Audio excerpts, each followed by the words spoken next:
मुझे सऊदी अरब में रहते हुए कई साल बीत चुके थे। मैंने वहां की भाषा में भी महारत हासिल कर ली थी। मेहनत मजदूरी करना मुझे हमेशा से बोझ लगता था, लेकिन पिता की मृत्यु के बाद जब व्यावसायिक जीवन में कदम रखा तो होश ठिकाने आ गए। तब समझ आया कि जिंदगी फूलों की सेज नहीं है और रोजी रोटी कमाना कितना कठिन होता है। जब काम धंधे में हाथ डाला तो हर तरफ से धोखे का सामना करना पड़ा। ज्यादा मेहनत करने पर भी कम मजदूरी मिलने लगी। कुछ समय बीता तो मैंने अपनी माँ से जिद की कि मुझे विदेश जाना है। मेरी माँ मेरी जिद से परेशान हो गई और बोली, अगर तुम चले गए तो मैं अकेली कैसे रहूंगी। लेकिन मैंने उन्हें समझाया कि जैसे ही सऊदी में मैं स्थिर हो जाऊंगा उन्हें भी अपने पास बुला लूंगा। उन्होंने दिल से मंजूरी दी या नहीं, लेकिन मेरी जिद के आगे हार मान ली। मैंने पैसे इकट्ठा किए और विदेश जाने का इंतजाम कर लिया। सऊदी अरब आने के बाद शुरू कुछ साल मैंने करी। मेहनत की मजदूरी अच्छी थी, इसलिए मैं खुश था। एक दिन मैंने अपने देश से लाया हुआ सामान खोला तो उसमें से एक पुरानी किताब मिली। वह किताब देखकर मैं चौंक गया। ये किताब मेरे पिता की थी, मेरे पिता के पास। ये किताब मेरे दादा की आखिरी निशानी थी। दादा की मृत्यु के बाद मेरे पिता ने इसे सहेज कर रखा था। अब जब वे भी इस दुनिया में नहीं रहे तो माँ ने यह किताब मेरे सामान में रख दी थी ताकि अब मैं इसका ख्याल रखूं। मुझे यह किताब इतने लंबे समय बाद मिली थी। जब मैंने वह किताब खोली तो दंग रह गया। मैंने तुरंत उसे पढ़ना शुरू किया और फिर पढ़ता ही चला गया। वह किताब बहुत काम की थी। उसमें कई बीमारियों के घरेलू इलाज बड़े विस्तार से लिखे थे। ऐसी बीमारियां जिनके बारे में लोग बात करने में भी झिझकते हैं और डॉक्टर के पास जाने से कतराते हैं। इस किताब में हर ऐसी बीमारी का इलाज मौजूद था। मेरे दादाजी बहुत मशहूकीम थे। उन्होंने अपने सारे नुस्खे इस किताब में विस्तार से लिख रखे। अगर मैं इस किताब के बल पर एक हकीमी दवाखाना खोलता तो मुझे अच्छा खासा लाभ हो सकता था। अब मुझे अरबी भाषा पर भी अच्छी पकड़ हो चुकी थी और मैंने थोड़ा पैसा भी बचा लिया था जो मेरी माँ को मेरी शादी के लिए चाहिए था। मैंने कुछ दिनों में ही एक छोटी सी दुकान किराए पर ली और कुछ जरूरी जड़ी बूटियां खरीद ली। मैंने कुछ दवाएं बनाई और उन्हें बेचना शुरू कर दिया। शुरुआत में मेरे जान पहचान के लोगों ने दवाइयां खरीदी, लेकिन जैसे जैसे लोगों को फायदा होने लगा मेरे पास मरीजों की भीड़ लगने लगी। 2 साल के भीतर ही मेरा दवाखाना अच्छी खासी पहचान बना चुका था। दवाखाना खोलने में जितना पैसा लगा था वह 2 साल में ही वापस हो गया। उस दिन शाम डल रही थी। मैंने जल्दी जल्दी अपनी दुकान का सामान समेटा और दवाइयों की पुड़िया संभाल कर रखने लगा। वैसे भी शाम के बाद मेरे पास कोई मरीज नहीं आता था। अगर मैं दवाखाना खुला रखता तो दिन रात मेरी जरूरत बनी रहती, इसलिए मैंने अपने दवाखाने का एक तय समय रख लिया था। इस व्यवस्था से मेरे दिन और रात बिना किसी थकावट के शांति से गुजर रहे थे। मेरा यह दवाखाना पिछले 2 साल से सऊदी अरब में दिन बदन तरक्की कर रहा था। मेरी दवाइयों में हर बीमारी का इलाज मौजूद था। यह दवाइयां सस्ती और देसी थीं, जिनका कोई उल्टा असर नहीं होता था। ईश्वर ने भी मेरे हाथ में ऐसी शिफा रखी थी कि मेरी बनाई दवा हर किसी को आराम दे जाती थी। उस समय मैं दवाखाना बंद कर रहा था कि एक अरबी आदमी घबराया हुआ मेरे पास दौड़ता हुआ आया। वह रोते हुए मुझसे बोला, मेहरबानी करके मेरी बीवी का इलाज कर दो। मैंने तुम्हारे बारे में बहुत सुना है। मैंने उससे कहा, भाई मैं तो इस समय दवाखाना बंद कर रहा हूं, ये मेरे आराम का समय है, तुम सुबह आना। मैंने उसे नरमी से समझाते हुए माफी मांगी। वह व्यक्ति परेशान होकर मेरा हाथ पकड़कर बोला, नहीं, मुझे अभी आपकी जरूरत है। मैं बहुत दूर से आया हूं, वापस भी नहीं जा सकता और इंतजार भी नहीं कर सकता क्योंकि मेरी बीवी को लकवे का झटका लगा है। मैं बहुत परेशान हूं। मैंने कई दवाएं आजमाई लेकिन कोई असर नहीं हुआ। उसकी परेशानी देखकर मैं रुक गया। वह अरबी व्यक्ति बोला, मैं बहुत करीब हूं और अपनी बीवी का इलाज किसी बड़े अस्पताल में नहीं करवा सकता। मैंने उसे ध्यान से देखा। वह एक नौजवान व्यक्ति था जिसकी कद काठी और सेहत अच्छी थी। उसका पहनावा साधारण था, जिससे लग रहा था कि वह ज्यादा अमीर नहीं है और शायद मुझे दवाइयों के पूरे पैसे भी ना दे सके। पहले तो मेरा मन हुआ कि मैं उसे मना कर दूं, लेकिन फिर इंसानियत के नाते मैंने सिर हिला दिया। मैंने उससे कहा, ठीक है, तुम चिंता मत करो, मैं अभी तुम्हारे साथ चलता हूं। उसे आश्वासन देकर मैं अपनी दुकान में वापस गया और लकवे के इलाज के लिए जरूरी दवा उठाई। फिर उसके साथ चल पड़ा। रास्ते में वह उदासी भरे स्वर में अपनी बीवी की हालत के बारे में बताने लगा। वह बोला, मेरी बीवी बहुत चुस्त दुरुस्त और जवान लड़की है। वह सारा दिन बिना थके घर का काम करती रहती थी, लेकिन 2 दिन पहले उसे लकवे का ऐसा झटका लगा कि वह बिस्तर पर पड़ गई है। अब वह ना हिल सकती है, न कोई काम कर सकती है। वह अरबी व्यक्ति रोते हुए कहने लगा, मुझे अपनी बीवी से बहुत मोहब्बत है। अगर मेरे बस में होता तो मैं उसे सारी जिंदगी बैठाकर खिलाता, लेकिन मेरी समस्या यह है कि वह बिल्कुल जवान है। उसके लिए यह बहुत बड़ी मजबूरी थी कि वह बिस्तर पर लाचार पड़ी रहे। वह अपनी हालत पर बहुत रोती थी। हमेशा फुर्ती से काम करने वाली लड़की अब जिंदगी भर बिस्तर पर नहीं रह सकती। मैंने उसे तसल्ली दी और कहा, चिंता मत करो, अगर अल्लाह ने तुम्हें मेरे पास भेजा है तो यकीनन उसने मेरे हाथों में तुम्हारी बीवी के लिए शिफा भी रखी होगी। मेरी तसल्ली पर वह अरबी थोड़ा शांत हो गया। जब तक हम उसके घर पहुंचे, रात हो चुकी थी। उसने मुझे घर के अंदर ले जाकर लाइट जलाई और सीधे अपने कमरे में ले गया। सामने बिस्तर पर एक जवान लड़की चादर उड़े पड़ी थी।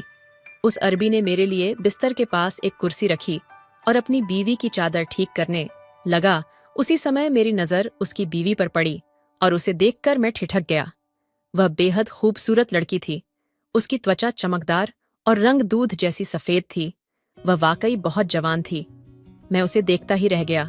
मुझे यकीन नहीं हो रहा था कि उस गरीब अरबी की बीवी इतनी राजकुमारी जैसी खूबसूरत होगी। मैं उसकी किस्मत पर हैरान था कि ईश्वर ने कैसे किसी किसी को ऐसी नियामत दी है।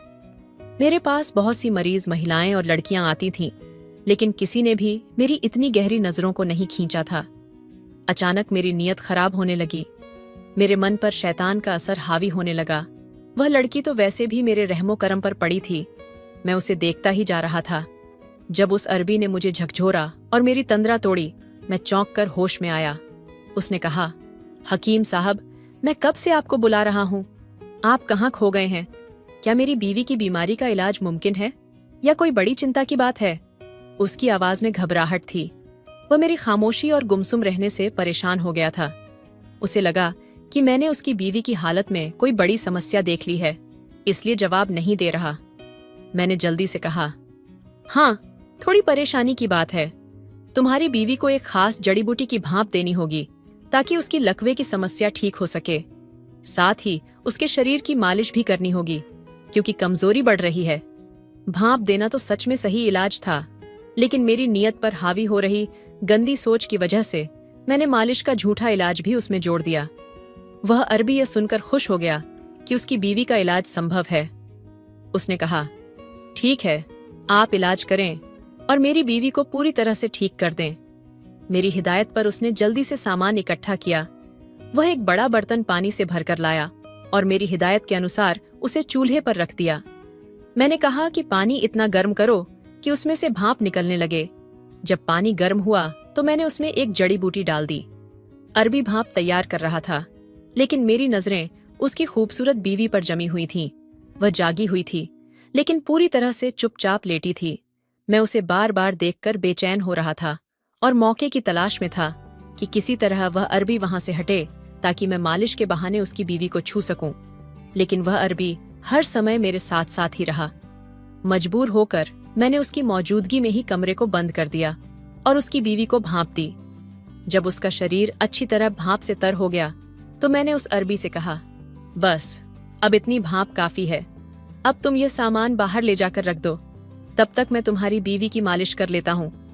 उसने अपनी बीवी की तरफ देखा और बोला, ठीक है। लेकिन फिर जाने क्या हुआ कि उसने सामान वहीं कमरे के कोने में रख दिया और खुद मेरे पास आकर खड़ा हो गया। यह देखकर मैं घबरा गया। वह अपनी खूबसूरत बीवी को मेरे साथ अकेला छोड़कर जाने के लिए तैयार नहीं था। वह बेचैनी से बार बार अपनी जगह बदल रहा था और बार बार अपनी बीवी को देख रहा था, जैसे बिना कुछ कहे उससे बात कर रहा हो। मेरी सवालिया नजरों के जवाब में उसने गंभीरता से कहा, आपको मेरी मदद की जरूरत पड़ सकती है, इसलिए मैं यहीं मौजूद हूँ। आप मेरी चिंता मत करें और मेरी बीवी का इलाज करें। उसके इस बयान से मुझे लगा कि वह मुझे संकेत दे रहा है। वह उतना भोला नहीं था जितना मैंने समझा था। उसकी वजह से मैं दुविधा में पड़ गया। उसके सामने उसकी बीवी को छूने का ख्याल मुझे नामुमकिन लगा। वह मेरी हर हरकत से समझ जाता कि मेरी नीयत सही नहीं है। मैं बहाने से अपना सामान टटोलने लगा और थोड़ी देर बाद चौंकने का नाटक करते हुए उससे कहा, मालिश के लिए जो तेल चाहिए वह मेरे पास नहीं है। वह बोला, कैसा तेल चाहिए? मैंने झूठ बोलते हुए कहा, मुझे जैतून का तेल चाहिए, उसी से मालिश की जा सकती है, क्योंकि जैतून का तेल बहुत गर्म होता है और लकवे के मरीज के लिए गर्म चीजों का इस्तेमाल करना ज्यादा फायदेमंद होता है। मैंने उससे कहा, मैं अगले दिन जैतून का तेल लेकर आऊंगा और उसे गर्म करके तुम्हारी बीवी की मालिश करूंगा। मेरी यह बात सुनकर वह अरबी नाराजगी से बोला, ऐसा नहीं हो सकता कि मैं खुद अपनी बीवी की गर्म तेल से मालिश कर सकूं। उसने कहा, जैतून का तेल मैं खरीद सकता हूं और मालिश करना भी कोई मुश्किल काम नहीं है। उसके जवाब पर मैं ठिठक गया। मैंने सोचा ही नहीं था कि वह उस खूबसूरत लड़की का पति है और मेरी बातों से वह तंग आ सकता है। किसी डॉक्टर से इलाज कराना अलग बात थी, लेकिन एक हकीम का घर आकर इस तरह के अजीब और बेवजह सुझाव देना उसकी छठी इंद्रियों को जगा चुका था। अगर मैं उसकी बात तुरंत मान लेता तो वह यही समझता कि मेरी नीयत खराब थी। इससे मेरी बदनामी हो सकती थी और मेरा कारोबार भी बंद हो जाता। जो महिलाएं और लड़कियां मेरे पास इलाज के लिए आती थीं, वे भी सतर्क हो जाती। मैंने घबरा कर कहा, नहीं, यह कोई आम मालिश नहीं है। अगर ऐसा होता तो मैं खुद तुम्हें ऐसा करने को कह देता। लेकिन लकवे के मरीज की मालिश उसके प्रभावित हिस्सों पर एक खास तरीके से की जाती है। वह तरीका केवल मुझे या मेरे जैसे किसी विशेषज्ञ को आता है। तुम इसे वैसे नहीं कर पाओगे। मैंने किसी तरह उसे टाल दिया और उस दिन वहां से वापस आ गया। लेकिन मैंने महसूस किया कि वह अरबी मेरी नीयत को लेकर शक कर चुका था। वह परेशान लग रहा था और जिस व्यक्ति की पत्नी इतनी खूबसूरत हो, वह किसी दूसरे आदमी को इतनी आसानी से उसे छूने नहीं देगा। लेकिन मैंने भी अपनी सारी शराफत और परवरिश भुलाकर ठान लिया कि किसी भी तरह उस अरबी की खूबसूरत पत्नी को एक बार पाना है। उस रात में देर से अपनी जगह पहुंचा और अगले दिन देर से अपनी दुकान पर आया। दुकान के बाहर दवाई लेने के लिए लोगों की भीड़ लगी हुई थी, लेकिन उन्हें देखकर इस बार खुशी के बाजाए में चिढ़ गया और अनमने ढंग से दवाएं देने लगा। मेरा दिमाग तो बस उस अरबी की बी के ख्याल में उलझा हुआ था और जल्दी से उस अरबी के घर पहुंचने की फिक्र में लगा ताकि उसकी बीवी को हासिल कर सकूं। मैंने अपनी जिंदगी में इतनी खूबसूरत लड़की नहीं देखी थी और वह मुझे आसानी से मिल सकती थी। जल्दी जल्दी मैंने सारे ग्राहकों को दवा देकर निपटाया और अपनी दुकान बंद कर दी। दिन अभी बाकी था। मैंने भाप के लिए जरूरी जड़ी बूटियां और जैतून का तेल अपने थैले में डाला और उस गरीब अरबी के घर की ओर चल पड़ा। उसका घर काफी दूर था, इसलिए वहां पहुंचते पहुंचते शाम हो गई। मैंने बेसब्री से दरवाजे पर दस्तक दी तो उसने फौरन दरवाजा खोल दिया। शायद वह भी मेरा ही इंतजार कर रहा था।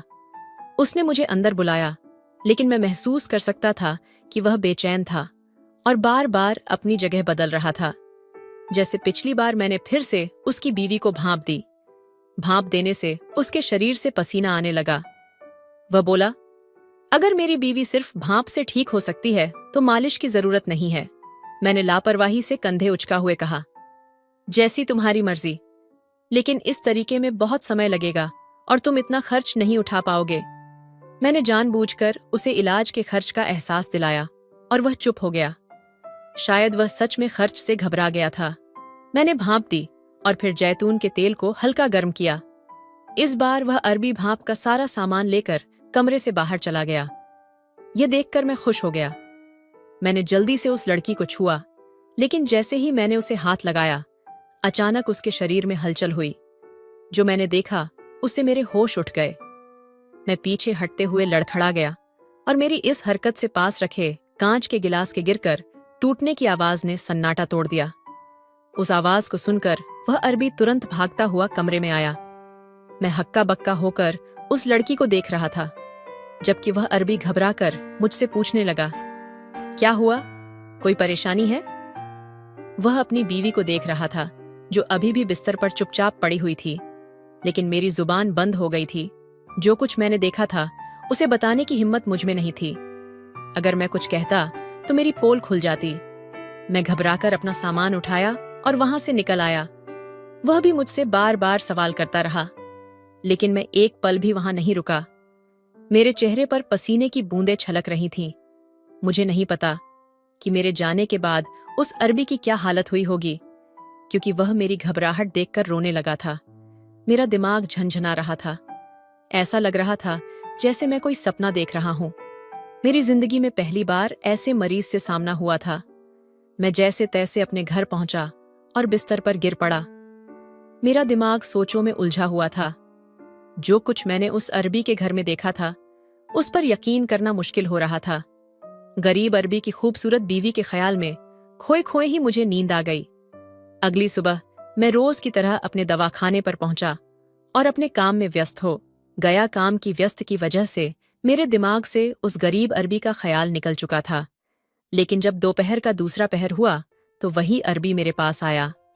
इस बार उसका चेहरा जोश और खुशी से दमक रहा था और उसके होठों पर मुस्कान थी। उसने मुझे पुकारा तो मैं जो एक दवा बनाने में व्यस्त था, चौंक कर उसे देखने लगा। उसे अचानक सामने पाकर मैं पल भर के लिए घबरा गया, लेकिन वह बोलने लगा, हकीम साहब, आपका बहुत बहुत शुक्रिया। आप सच में बहुत बड़े इलाजगर हैं। लोग आपके बारे में जो कहते हैं वह बिल्कुल सच है। आपके हाथों में बड़ी बड़ी बीमारियों की शिफा है। मैं उसकी इतनी तारीफ और खुशी का मतलब नहीं समझ पा रहा था। वह जो अपनी बीवी के दुख में रोता रहता था, आज इतना खुश कैसे था। लेकिन उसके अगले वाक्य ने मेरे होश उड़ा दिए। उसने कहा, मेरी बीवी ठीक हो गई। उसने बताया, आपके दिए गए 2 बार के भाप और मालिश का इतना असर हुआ है कि मेरी बीवी आज सुबह उठी तो पूरी तरह ठीक थी। वह कहने लगा, मुझे अपनी बीवी के ठीक हो जाने की इतनी खुशी हुई कि मैं तुरंत आपका शुक्रिया अदा करने चला आया। वह बार बार मुझे धन्यवाद कह रहा था, क्योंकि उसे यकीन था कि उसकी लकवे की मरीज बीवी मेरे इलाज से ठीक हो गई है। बाहरी तौर पर तो ऐसा ही लग रहा था, लेकिन असलियत कुछ और थी। मेरा मन हुआ कि मैं उसे उसकी बीवी की सच्चाई बता दूं, लेकिन मैं चुप ही रहा। एक शब्द भी कहने की हिम्मत नहीं हुई। मैंने बस चुपचाप उसका शुक्रिया स्वीकार कर लिया। फिर उसने मुझे मेरी फीस दी, जो मेरी उम्मीद से कहीं ज्यादा थी। इतनी बड़ी रकम देखकर मैं हैरान रह गया। तब वह अरबी थोड़ा शर्मिंदा होते हुए बोला, मैंने यह पैसे अपनी बीवी के लिए सोने का कंगन खरीदने के लिए जमा किए थे।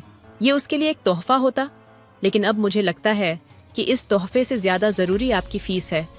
आपकी मेहरबानी से मेरी बीवी चमत्कारी रूप से ठीक हो गई है।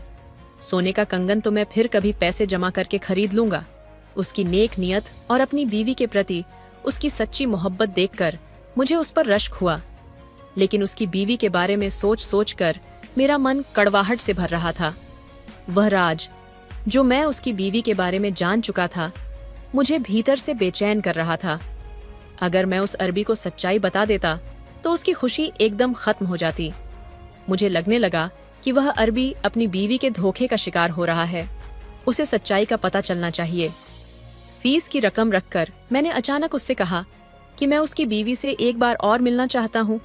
अगर वह अनुमति दे तो आखिरी बार उसका मुआयना करना जरूरी है।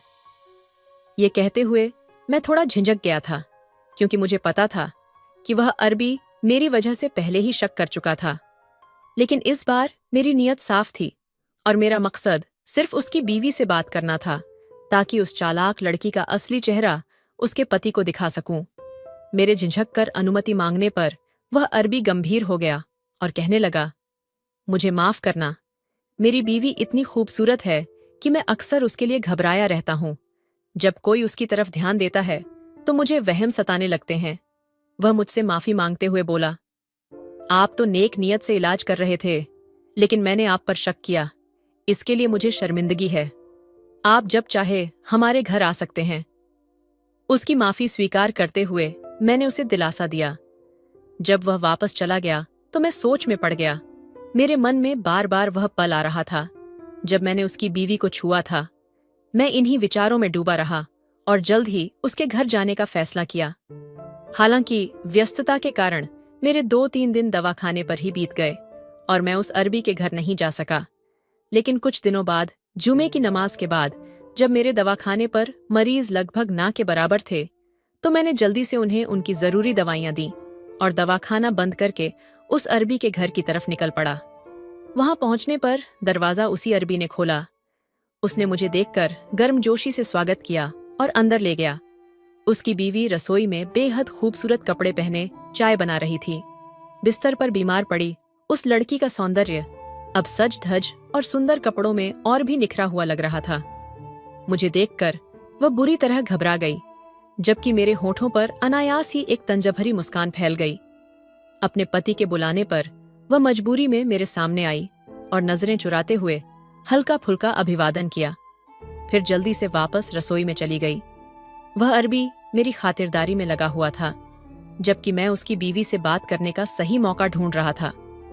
वैसे तो मेरा इरादा यही था कि उस लड़की की सच्चाई उसके पति के सामने खोलूं, मगर मैं एक बार पहले उससे सच्चाई जानना चाहता था। जल्द ही मुझे मौका मिल गया। उस अरबी ने बड़े ही प्रेम पूर्वक मुझे रात के खाने के लिए रुकने का आग्रह किया, तो मैं रुक गया। वह खाने की तैयारियों के लिए बाजार से सामान लेने चला गया। उसका मुझ पर भरोसा इतना बढ़ गया था कि वह मुझे अपनी बीवी के साथ अकेला छोड़कर चला गया। ये बात मुझे अंदर ही अंदर शर्मिंदा कर रही थी कि मैंने इतने अच्छे इंसान की बीवी पर बुरी नजर डाली थी। उसके जाने के बाद मैंने किचन में छुपी उसकी बीवी को बुलाकर कहा, अगर तुम नहीं चाहती कि मैं तुम्हारा राज तुम्हारे पति के सामने खोल दूं, तो मेरे सामने आकर सच बताओ कि तुमने ऐसा क्यों किया। वह लड़की घबरा गई और जल्दी से किचन से निकलकर मेरे सामने आ गई। शर्म से उसका सिर झुका हुआ था। मैं उसे देख रहा था। उसका सौंदर्य वाकई ऐसा था कि किसी का भी ईमान डगमगा सकता था, लेकिन इस बार मेरी नीयत खराब नहीं थी। शायद इसलिए क्योंकि मुझे पता था कि वह जितनी मासूम दिख रही थी उतनी थी नहीं। उसकी चुप्पी तोड़ते हुए मैंने हल्के स्वर में कहा, उस दिन मैंने तुम्हारा सच जान लिया था। जब मैंने तुम्हें छुआ तो तुमने टक से मेरा हाथ हटाकर मुझे घूरा था। तुम पूरी तरह ठीक थी और मेरी हरकत पर तुम्हारा सच अपने आप खुल गया था कि तुम्हें लकवा नहीं हुआ है। उसकी इस हरकत ने मुझे झकझोर दिया था। मुझे याद आया कि कैसे उसका गरीब पति मेरे पास आया था, रो रो कर मुझसे उसके इलाज के लिए चलने की विनती कर रहा था। वह अपनी बीवी के लिए जगह जगह भटक रहा था, लोगों से मिन्नतें कर रहा था कि उसकी बीवी का इलाज हो सके, जबकि वह लड़की सिर्फ नाटक कर रही थी। मेरे शर्म दिलाने पर वह और भी ज्यादा सिर झुकाकर चुप हो गई।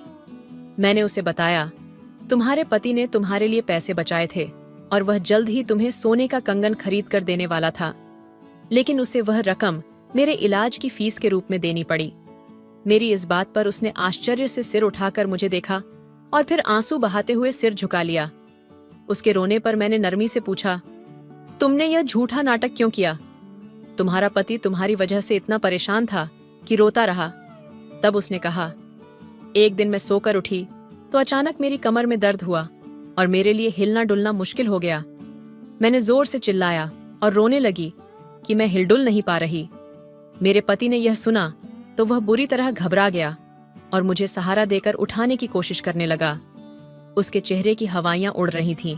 वह बोली, मेरा पति मुझसे बहुत प्यार करता है, लेकिन उसके व्यवहार में हमेशा एक तरह का रौब और गंभीरता रहती थी।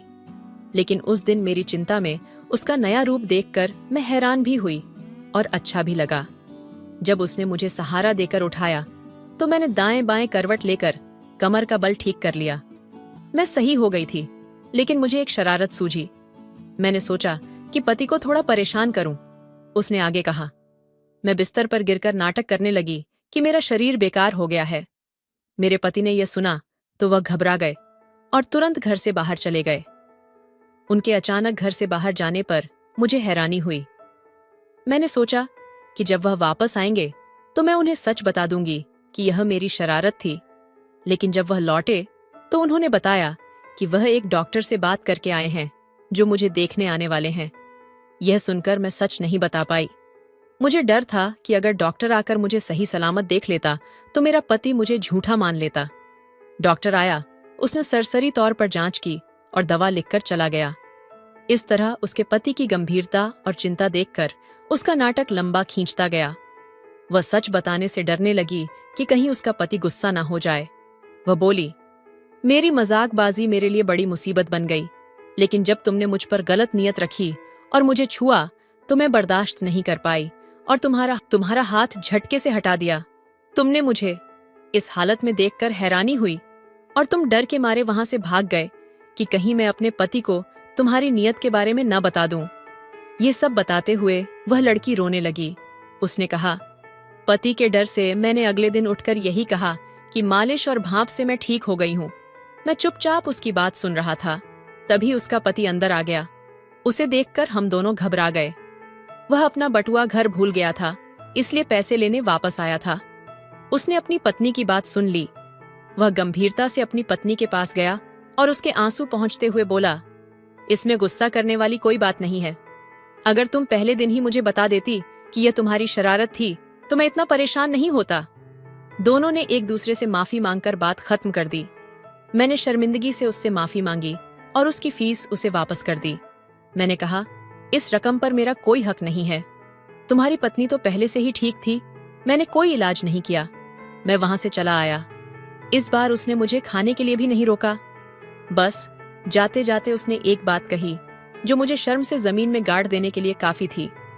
तुम एक हकीम हो, अपने पेशे के प्रति ईमानदार रहो। लोग भरोसे के साथ तुम्हें अपने घर ले जाते हैं। इसका मतलब यह नहीं कि तुम उनकी इज्जत पर हाथ डालो। दोस्तों, आपको ये कहानी कैसी लगी? कमेंट करके जरूर बताएं। अगर आपको ये कहानी पसंद आई हो तो इसे लाइक करें और अपने दोस्तों के साथ शेयर भी करें। ऐसी ही नई और दिलचस्प कहानियों के लिए हमारे चैनल को सब्सक्राइब करें और हाँ, बेल आइकन दबाना ना भूलें ताकि आप हमारी कोई भी कहानी मिस ना करें। हम फिर मिलेंगे एक नई कहानी के साथ। मैं उस समय आंगन में बैठा अखबार पढ़ रहा था। मामा के घर रहते हुए मुझे लगभग 10 दिन हो गए थे। चूंकि मेरे मामा ज्यादातर विदेश में रहते थे, इसलिए उनकी गैर मौजूदगी में मैं उनके घर पर रहता था। मगर इस बार मामा ने एक अजीब सी फरमाइश कर दी थी। उनकी आंखों का ऑपरेशन हुआ था और डॉक्टर ने कहा था कि 20 दिन तक उनकी आंखों पर पट्टी बंधी रहेगी।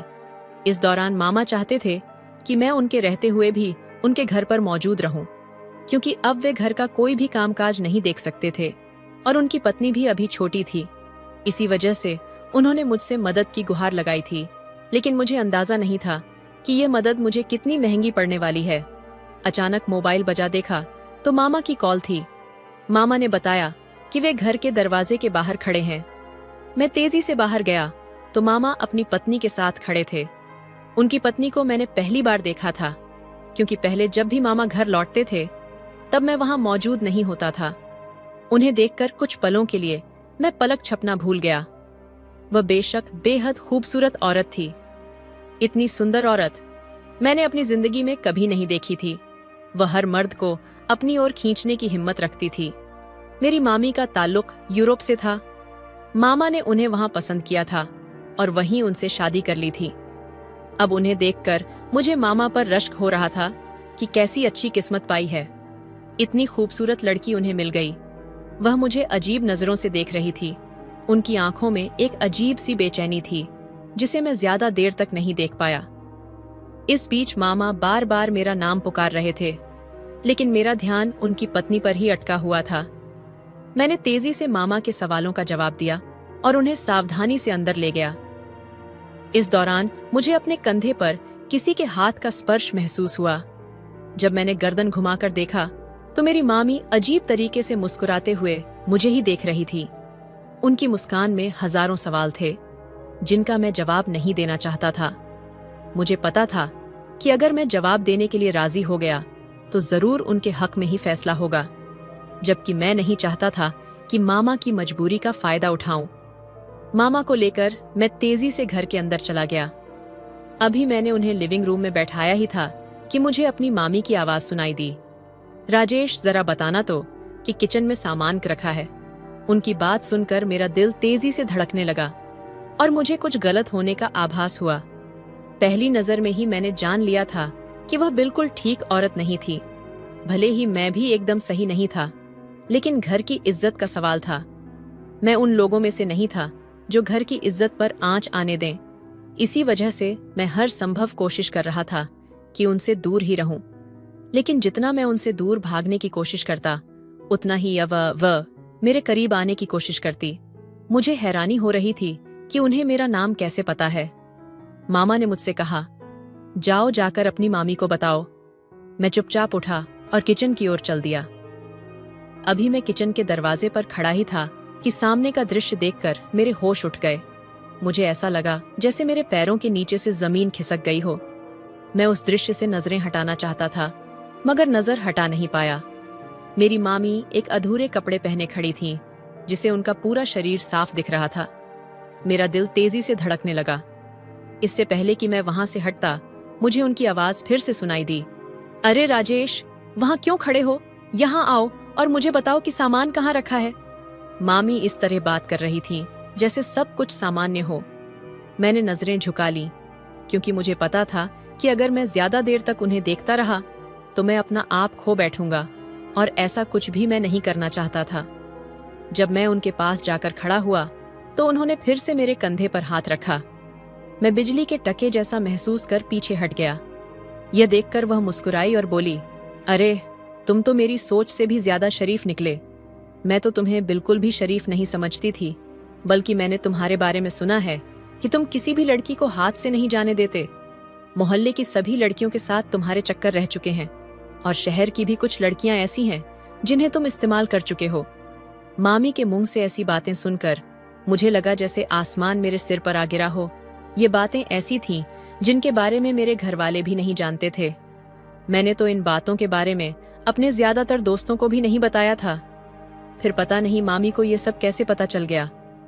मैं हैरान होकर उनकी ओर देखने लगा। वह मुस्कुराई और बोली, तुम्हें हैरान होने की जरूरत नहीं है। मेरे लिए यह सब पता लगाना मुश्किल नहीं था। यह कहकर उन्होंने मुझे आंख मारी। मुझे अंदाजा हो गया था कि यह औरत बेहद चालाक है, और इससे किसी भी तरह का पंगा लेना खुद को मुसीबत में डालना है। इसी वजह से मैंने तय किया कि अब ज्यादा देर तक मैं यहाँ नहीं रुकूंगा और अपने घर चला जाऊंगा। मैं नजरें झुकाकर उनके सामने खड़ा था। मैंने उनसे पूछा कि आपको कौन सा सामान नहीं मिल रहा है। जब उसने मेरी तरफ इशारा किया तो मुझे लगा कि मेरे पैरों तले जमीन खिसक गई है। मैं वहां से जाने ही वाला था कि उसने अचानक मेरा हाथ पकड़ लिया और कहने लगी, चलो, अब इतनी भी शराफत अच्छी नहीं होती। वैसे भी तुम्हारे मामा को कुछ भी पता नहीं है, और नहीं कभी उन्हें पता चलेगा। इसीलिए सबसे अच्छा यही है कि तुम मेरी बात मान लो। मुझे लग रहा था कि अगले ही पल मैं बहक जाऊंगा। मैं बड़ी मुश्किल से खुद पर काबू कर रहा था। वह तेजी से मेरे पास आई और मेरे सामने खड़ी हो गई। उसे दोबारा देखा तो मेरा दिल फिर से बहकने लगा। इससे पहले कि मैं सच में उसकी तरफ आकर्षित हो जाता, अचानक मुझे अपने मामा की आवाज सुनाई दी। मामा यहाँ आ रहे थे। मैं जल्दी से उससे दूर हो गया। मुझे देखकर वह गुस्से में बुरा सा मुंह बनाने लगी और कहने लगी, फिक्र मत करो, ये कुछ भी नहीं देख सकते। उसकी बात का मैंने कोई जवाब नहीं दिया। मैं मामा के पास गया और उनसे पूछा, क्या हुआ? आपको किसी चीज की जरूरत है? मेरी बात सुनकर उन्होंने जी से कहा, मुझे तो किसी चीज की जरूरत नहीं है, लेकिन मैं चाहता हूँ कि तुम इसे फार्म हाउस ले जाओ, क्योंकि यह यहाँ आने से पहले से ही लगातार जिद कर रही थी कि उसे वहां पहुंचते ही फार्म हाउस जाना है। तुम्हें तो पता है कि वह इलाका कितना खूबसूरत है, और जब मैंने इसे फार्म हाउस की तस्वीरें दिखाई तो यह वहां जाने के लिए बेताब हो गई। मैंने एक नजर अपनी मामी पर डाली, जो उस समय बहुत ही अजीब नजरों से मेरी तरफ देख रही थी। अचानक उसने मुझे इशारा किया, जिसे देखकर मैं पानी पानी हो गया। मेरा मन किया कि मामा को मना कर दूं, लेकिन मामा ने बड़ी उम्मीद से कहा था। मैंने मामा को अपने साथ चलने के लिए कहा, लेकिन उन्होंने साफ मना कर दिया और कहने लगे, मैं बहुत थक गया हूँ, मैं यहीं रहकर आराम करूंगा। तुम दोनों खुद घुमा आओ, जल्दी करो, क्यों देर कर रहे हो? उसने मेरा बाजू पकड़ लिया और मुझे घसीटकर आगे ले जाने लगी। मैं पलटकर अपने मामा की तरफ देख रहा था, लेकिन उनका ध्यान हमारी ओर नहीं था। उनकी पीठ हमारी तरफ थी और वे ना जाने किन सोचों में डूबे हुए थे। दूसरी तरफ उसने मेरा बाजू कसकर पकड़ा हुआ था। मुझे उसके स्पर्श का एहसास हो रहा था, जो मुझे बहुत ज्यादा बेचैन कर रहा था। मैंने एक झटके से अपना हाथ छुड़ाया और शक्ति से कहा, मेरे साथ इस तरह की हरकतें करने की जरूरत नहीं है। तुम मुझे जैसा लड़का समझ रही हो, मैं वैसा बिल्कुल भी नहीं हूं, और कम से कम तुम्हारी तो किसी भी ख्वाहिश को पूरा नहीं करने वाला। मेरी बात सुनकर उसकी आंखों में आंसू आ गए, लेकिन अब मैं न उसकी तरफ देख रहा था और न ही उसकी आंखों में झांक रहा था। इसलिए मुझे कोई फर्क नहीं पड़ रहा था। मुझे पता था कि उस समय एक जवान लड़की मेरे सामने खड़ी है और वह उस वक्त मेरे बस में है। मैं जो चाहूं कर सकता हूं। यही सोच मुझे बेहद बेचैन कर रही थी। मैं तेजी से वहां से हटकर अपने कमरे में आ गया। मेरी सांसें तेज चल रही थीं। समझ नहीं आ रहा कि क्या करूं, इस मुश्किल से कैसे बाहर निकलूं, क्योंकि मैं भी आखिर इंसान ही था। जब तक अपने जज्बात को काबू में रख सकता था, मैंने कोशिश की, लेकिन अब दूसरी तरफ मेरा शैतान मुझ पर हावी होने लगा था। वह बार बार यही कह रहा था कि तुम्हारे पास खुला मौका है, अपनी ख्वाहिश पूरी कर सकते हो, तुम्हें तो वैसे भी जवान लड़कियां पसंद हैं। मैंने अपने बाल दोनों हाथों से पकड़ लिए। मेरी तबीयत अचानक खराब होने लगी। मैं तेजी से मामा के पास गया और कहा कि मैं आज नहीं जा सकता। लेकिन जब मैंने अपनी मामी को वहां तैयार खड़े देखा तो कुछ पलों के लिए मैं पलके झपका ही भूल गया। वह उस समय बेहद खूबसूरत लग रही थी। मुझे ऐसा लग रहा था जैसे वह आसमान से उतरी हुई कोई परी हो।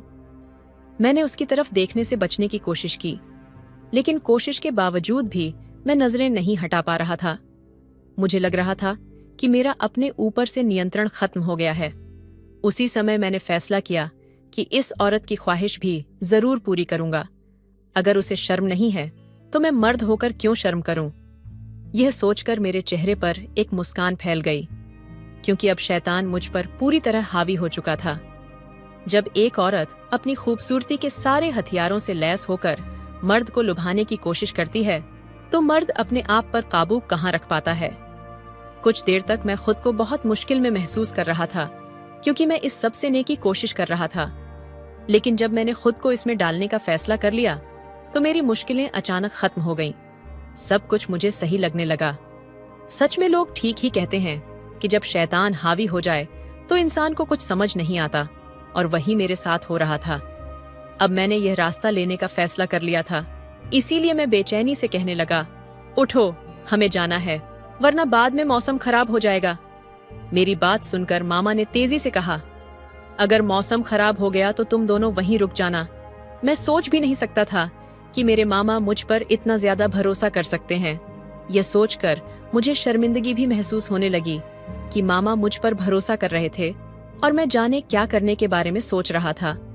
मैं इन्हीं विचारों में खोया था कि अचानक मुझे अपने हाथों पर किसी का स्पर्श महसूस हुआ। मैंने गर्दन उठाकर देखा तो सामने प्रीति खड़ी थी।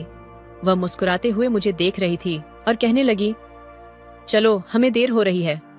उसे देखकर मैं भी मुस्कुरा दिया। मुझे मुस्कुराते देख पहले तो वह हैरान हुई, फिर उसने गर्दन झुका ली। उसे लेकर मैं तेजी से गाड़ी की ओर बढ़ गया। वह कहने लगी, तुमने इतनी जल्दी हिम्मत हार दी? मैंने मुस्कुराते हुए जवाब दिया, जब सामने इतनी खूबसूरत औरत हो तो कौन इंसान हिम्मत नहीं हारेगा। वह खुलकर मुस्कुराने लगी। उसकी मुस्कान भी बहुत खूबसूरत थी। अगर मैं यह कहता कि वह लड़की पूरी तरह से खूबसूरती की मूर्ति थी तो इसमें कुछ भी गलत नहीं होता। उसकी आवाज से लेकर उसकी मुस्कान तक वह बेहद हसीन थी। मैंने उससे पूछा, क्या वहां भी तुम दूसरे मर्दों को इसी तरह अपनी ओर आकर्षित करती थी? मेरी बात सुनकर पहले तो वह गुस्से से मेरी ओर देखने लगी, फिर थोड़ी देर बाद जोर जोर से हंसने लगी। मुझे उसकी मानसिक स्थिति पर संदेह होने लगा, क्योंकि मैंने कोई मजाक नहीं किया था, बल्कि एक गंभीर सवाल पूछा था। जब वह हंसकर शांत हुई तो कहने लगी, नहीं, मैं वहां के मर्दों को अपनी ओर आकर्षित नहीं करती थी, क्योंकि तुम्हारे मामा मुझे कमरे में बंद कर जाते थे। मैं हैरान रह गया और उससे पूछा, ऐसा क्यों? मेरी बात सुनकर वह रहस्यमयी अंदाज में मुस्कुराने लगी और बोली, दरअसल तुम्हारे मामा ने मुझे एक बार रंगे हाथों पकड़ लिया था। मैंने पूछा, फिर तुमने क्या किया? उसने कहा, क्या करना था, बस बहाना बना दिया कि वह मेरा सौतेला भाई है। तुम्हें तो पता है तुम्हारे मामा कितने भोले इंसान हैं। अब भी वह तुम्हें मेरे साथ भेज रहे हैं, जबकि उन्हें अच्छी तरह पता है कि तुम भी जवान हो और मैं भी। शैतान को बहका में जरा भी वक्त नहीं लगता, मगर कुछ लोग सारा जीवन मूर्ख ही रहते हैं। तुम्हारे मामा भी उन्हीं लोगों में से एक है। उसकी बात सुनकर मैंने तुरंत कहा, नहीं, हमारे मामा हमारे परिवार में सबसे चतुर इंसान है। मामा की चतुराई के सामने तो फूफी की भी चालाकी नहीं टिक सकती। मेरी बात सुनकर वह मुस्कुराने लगी और बोली, हो सकता है ऐसा हो, मगर मेरे मामले में वह एक नंबर के मूर्ख हैं और मुझे इस बात की बहुत खुशी है। अभी भी तुम्हें नहीं पता कि वह मुझे कितनी बड़ी खुशी देने जा रहे हैं। मैंने उसे घूरा तो वह जोर से हंसने लगी। फार्म हाउस यहाँ से 2 घंटे की दूरी पर था। हमें गाड़ी चलाते हुए करीब आधा घंटा हो चुका था और मेरी बस यही इच्छा थी कि उड़कर वहां पहुंच जाऊं। जितनी तेजी से मैं आगे बढ़ने की कोशिश कर रहा था, उतनी ही रुकावटें मुझे परेशान कर रही थीं। पहले तो रास्ते में गाड़ी खराब हो गई और फिर अचानक पेट्रोल खत्म हो गया। मैं रास्ते में ही गाड़ी रोककर खड़ा था। प्रीति बेचैनी से मेरी ओर देख रही थी और कहने लगी, यह क्या तमाशा लगा रखा है? तुम्हें पता भी है कि मेरा धैर्य अब जवाब दे रहा है। मैंने उसे डांटा और कहा, मेरी भी यही हालत है, इसलिए मुझे बातें सुनाना बंद करो और दुआ करो कि गाड़ी जल्दी से ठीक हो जाए। थोड़ी देर की कोशिशों के बाद गाड़ी ठीक हो गई। मैंने राहत की सांस ली और फिर से फार्म हाउस की ओर बढ़ने लगा। जैसे ही हम वहां पहुंचे, मौसम अचानक से खराब हो गया। तेज बारिश होने लगी। इस मौसम में गाड़ी चलाना मतलब खुद को खतरे में डालना था। प्रीति मुझे देखकर मुस्कुराने लगी और कहने लगी, देखो, कुदरत भी हम पर मेहरबान हो गई है, मतलब आज हमारा दिन है। उसकी बात सुनकर मैं भी खुलकर मुस्कुराया। हम वहां खड़े होकर बातें कर ही रहे थे कि अचानक मुझे अपने पीछे किसी की मौजूदगी का एहसास हुआ। जब मैंने पलट कर देखा तो पीछे खड़े लोगों को देखकर ऐसा लगा जैसे सातों आसमान मेरे सिर पर गिर गए हों। वहां मेरे मामा का आधे से ज्यादा परिवार मौजूद था। मुझे खड़ा देखकर मेरी नानी तेजी से आगे बढ़ी और मुस्कुराते हुए कहने लगी, अरे, तुम लोगों को आने में इतनी देर क्यों हो गई? उनकी बात सुनकर मेरी सांसें ऊपर नीचे होने लगीं, क्योंकि मुझे चिंता हो रही थी कि कहीं ऐसा ना हो कि थोड़ी देर पहले हम जो बातें कर रहे थे वह किसी ने सुन ली हो। मगर जिस तरह से नानी बात कर रही थी, ऐसा बिल्कुल नहीं लग रहा था कि उन्होंने हमारी बातचीत सुनी हो। मैंने एक नजर प्रीति के चेहरे की ओर देखा। प्रीत के चेहरे पर उस समय घबराहट थी। उसकी हालत देखकर मुझे हंसी भी आ रही थी और घर वालों पर गुस्सा भी। अब तो मैंने भी मन बना लिया था, मगर यहाँ आकर सब कुछ ही खराब हो गया। प्रीति का मूड बहुत खराब था। वह सबके साथ बेहद बदतमीजी से बात कर रही थी और उसकी बदतमीजी मुझे गुस्सा दिला रही थी। मैंने 2 बार आंखों ही आंखों में उसे इशारा किया कि तमीज से बात करें, मगर उसने मेरी ओर ध्यान नहीं दिया। ऐसा लग रहा था जैसे वह होश में ना हो। उसे गुस्से में देखकर नानी मुझसे पूछने लगी, अरे, इस लड़की को क्या हो गया है? यह हर किसी को काटने दौड़ रही है। नानी की बात सुनकर मैंने गहरी सांस ली। अब मैं क्या बताता कि जो योजना हमने बनाई थी उसे आप लोगों ने बुरी तरह फेल कर दिया है। नानी ने जब मेरे चेहरे पर फैली उदासी देखी तो मुझसे कहा, सच सच बताओ, तुम लोग क्या सोच रहे थे? उनकी बात सुनकर मुझे ऐसा लगा जैसे सातों आसमान मेरे सिर पर गिर गए हों। अब वह मुझसे सीधे सवाल कर रही थी। मैं अचानक चुप हो गया। फिर मैंने खुद पर काबू पाया और उन्हें बताया, दरअसल हमें उम्मीद नहीं थी कि आप सब लोग यहाँ होंगे। नानी बोली, अरे, तो हम कौन से कोई और जीव हैं? हम भी तो इंसान हैं और तुम्हारे रिश्तेदार ही हैं। हमसे क्यों वो इतना ज्यादा छिड़ रही है? उनकी बात सुनकर मैंने ना समझ पाने के अंदाज में कंधे उचका दिए। नानी भी मन ही मन बड़बड़ा लगी और बातें सुनाने लगी। मैं भी चुपचाप बैठ गया और बाकी लोगों को बातें करते हुए देखने लगा। इस दौरान मुझे अपने चेहरे पर किसी की नजरों की गर्मी महसूस हो रही थी और मुझे पता था कि मुझे देखने वाला कौन है। मगर थोड़ी ही देर में मेरी यह गलतफहमी दूर हो गई, क्योंकि मेरी तरफ प्रीति नहीं बल्कि मेरी अपनी कजिन देख रही थी। जब मेरी नजर उससे मिली तो उसने जल्दी से अपनी गर्दन झुका ली और उसके चेहरे पर एक शर्मीली मुस्कान फैल गई। यह सब देखकर एक पल के लिए मुझे यकीन ही नहीं हुआ, क्योंकि इस कजिन को मैं बचपन से ही बहुत पसंद करता था, लेकिन कभी अपनी माँ से रिश्ते की बात नहीं की थी, क्योंकि मुझे लगता था कि वे अमीर लोग हैं और हमारे जैसे आम लोगों में कभी रिश्ता नहीं करेंगे। अभी उसका देखना और मुस्कुराने का अंदाज मुझे बता रहा था कि वह भी मुझे पसंद करती है और मुझे अपनाना चाहती है। मैं भी उसे देखकर मुस्कुराने लगा। अचानक मुझे लगा कि किसी ने मेरी जांघ पर चुटकी काटी। मैंने जल्दी से अपनी दाईं ओर देखा तो वहां प्रीति बैठी थी और वह बेहद गुस्से से मेरी तरफ देख रही थी। उसे गुस्से से अपनी ओर देखता पाकर मैं मुस्कुराने लगा, लेकिन उसकी हालत इतनी खराब थी कि वह मुस्कुरा भी नहीं पा रही थी। अब तो वैसे भी सब कुछ खराब हो चुका था। रात के समय उसने मुझसे कहा कि उसे घर वापस जाना है। मैंने एक नज़र बाहर के मौसम पर डाली जो बहुत खराब था। मैंने उसे समझाया, ऐसा मुमकिन नहीं है। मौसम बहुत खराब है और इस मौसम में गाड़ी चलाना बहुत खतरनाक है। बेहतर होगा कि सुबह तक का इंतजार कर लो। सुबह होते ही मैं तुम्हें छोड़ दूंगा। मगर वह बच्चों की तरह जिद कर रही थी। थोड़ी ही देर बाद मैंने उसे उसकी हालत पर छोड़ दिया और तेजी से अपने कमरे में वापस आ गया। क्योंकि अब यह लड़की ज्यादा ही मेरे सिर पर सवार होने की कोशिश कर रही थी, जबकि मैं उन लड़कों में से बिल्कुल भी नहीं था जो लड़कियों को अपने सिर का दर्द बना लेते हैं। सुबह दरवाजे पर दस्तक की आवाज से मेरी आंख खुली। मैंने देखा कि सामने प्रीति ही खड़ी थी। इससे पहले कि वह तेजी से कमरे में दाखिल होती, मैंने उसे बाहर ही रोक दिया और कहा, खबरदार, जो तुमने यहाँ किसी भी तरह का तम्मा आशा करने की कोशिश की, वह कुछ पलों के लिए हैरान हो गई और उसका हैरान होना बनता भी था। मगर रात के वक्त मैंने अपने दिल को बदल लिया था, क्योंकि मैं जानता था कि एक बहुत ही शरीफ लड़की मुझसे प्यार करने लगी है और वह मेरा इंतजार कर रही है।